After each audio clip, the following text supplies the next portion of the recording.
नमस्कार। आज बात करेंगे भारत के शिक्षा क्षेत्र से जुड़े एक बहुत बड़े एक ऐतिहासिक फैसले की। सुप्रीम कोर्ट ने शिक्षक पात्रता परीक्षा यानी टेट को लेकर एक ऐसा फैसला सुनाया है जिसका असर देश भर के लाखों शिक्षकों की जिंदगी पर पड़ने वाला है। तो चलिए इस पूरे मामले को समझते हैं। ये एक ऐसा सवाल है जो सालों से बहस का मुद्दा रहा है ना? क्या किसी शिक्षक का सालों का तजुर्बा, क्लासरूम में बच्चों को पढ़ाने का अनुभव एक परीक्षा पास करने की योग्यता से ज्यादा मायने रखता है? सुप्रीम कोर्ट के इस ताजा फैसले ने इस पुरानी बहस को एक बिल्कुल नया मोड़ दे दिया है। तो आज हम इस पूरे मुद्दे की हर एक परत को खोलकर देखेंगे। सबसे पहले समझेंगे कि सुप्रीम कोर्ट का ये ऐतिहासिक फैसला आखिर है क्या। फिर जानेंगे कि इससे किसे छूट मिली है और किसे परीक्षा देनी होगी। इसके बाद इस फैसले तक पहुंचने के लंबे कानूनी सफर पर भी एक नजर डालेंगे।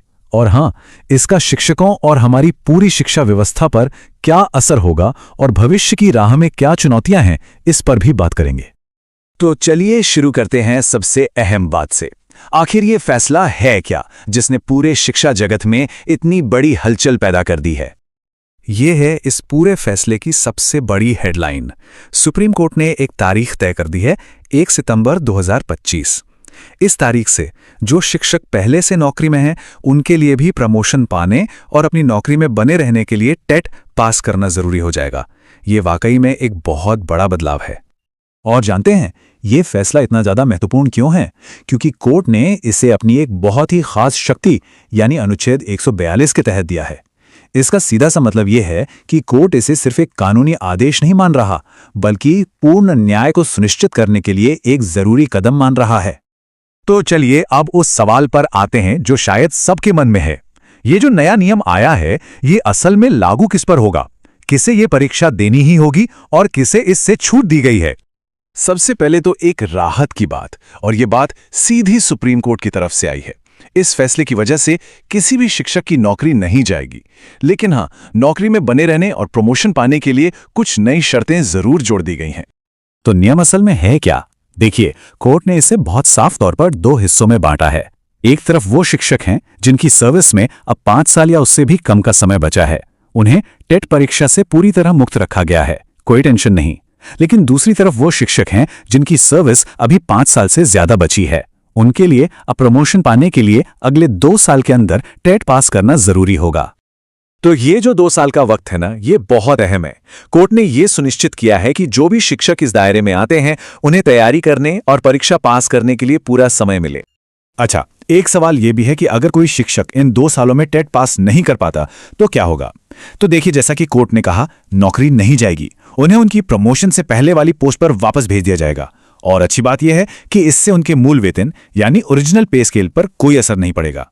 एक और बात, अल्पसंख्यक संस्थानों का जो मामला है, उसे अभी एक बड़ी बेंच के पास भेजा गया है, तो उस पर अंतिम फैसला आना बाकी है। अब ऐसा नहीं है कि यह फैसला रातों रात आ गया, नहीं, इसके पीछे एक बहुत लंबा कानूनी सफर है, कई सालों की बहस है। चलिए उस सफर पर भी एक नजर डालते हैं। देखिए, ये पूरी कहानी शुरू होती है साल 2009 से, जब शिक्षा का अधिकार कानून आया। इसी कानून ने एनसीटीई को शिक्षकों की योग्यता तय करने की पावर दी। फिर 2010 में नई भर्तियों के लिए टेट को अनिवार्य कर दिया गया। कहानी आगे बढ़ी और 2014 में इसे प्रमोशन के लिए भी जरूरी बना दिया गया। और अब 2025 में सुप्रीम कोर्ट ने इसे सेवारत शिक्षकों के लिए भी एक बड़ी शर्त बना दिया है। और पता है, इस पूरी कानूनी लड़ाई की जड़ें एनसीटीई के एक पुराने वर्गीकरण में भी छिपी हैं। एनसीटीई ने बहुत पहले ही नियुक्ति की तारीख के हिसाब से शिक्षकों को अलग अलग कैटेगरी में बांट दिया था। जैसे कि 2001 से पहले नियुक्त हुए शिक्षकों को छूट थी, लेकिन 23 अगस्त 2010 के बाद जिनकी भी नियुक्ति हुई, उनके लिए टेट पहले से ही जरूरी था। इसी अलग अलग नियम ने इस लंबी कानूनी लड़ाई को और भी उलझा दिया था। तो ये तो हुई कानून और नियमों की बात। अब देखते हैं कि इसका जमीनी हकीकत पर, यानी हमारे शिक्षकों की जिंदगी और देश की शिक्षा व्यवस्था पर क्या असर पड़ने वाला है। इस फैसले के 2 पहलू हैं। एक तरफ ये उन अनुभवी शिक्षकों के लिए एक नई चुनौती है जो सालों से पढ़ा रहे हैं। अब उन्हें प्रमोशन के लिए एक परीक्षा की तैयारी करनी होगी। तो वही दूसरी तरफ इस कदम को देश में शिक्षा की गुणवत्ता सुधारने की एक बड़ी कोशिश के तौर पर देखा जा रहा है। ये हमारी राष्ट्रीय शिक्षा नीति 2020 के लक्ष्यों के साथ भी मेल खाता है। लेकिन हाँ, इस बड़े फैसले को लागू करना उतना आसान नहीं होने वाला। राज्य सरकारों के सामने चुनौती होगी कि वो नियमित रूप से टेट परीक्षा कराएं। शिक्षकों को तैयारी के लिए सही ट्रेनिंग और सपोर्ट देना होगा, और जब तक अल्पसंख्यक संस्थानों पर बड़ी बेंच का फैसला नहीं आ जाता, तब तक एक अनिश्चितता की स्थिति बनी रहेगी। तो सवाल उठता है कि अब आगे क्या? इस ऐतिहासिक फैसले के बाद भारतीय शिक्षा प्रणाली का भविष्य कैसा नजर आता है? इसको सही ढंग से लागू करने के लिए कुछ सुझाव भी सामने आए हैं, जैसे कि जो शिक्षक सर्विस में हैं उनके लिए रेगुलर कोचिंग और ट्रेनिंग की व्यवस्था की जाए। टेट की परीक्षा साल में 1 से ज्यादा बार कराई जाए ताकि शिक्षकों को और मौके मिलें। और जैसे ही बड़ी बेंच का फैसला आए, अल्पसंख्यक संस्थानों के लिए भी एकदम साफ गाइडलाइंस जारी की जाएं। तो अंत में हम इसी एक बड़े सवाल पर आकर रुकते हैं।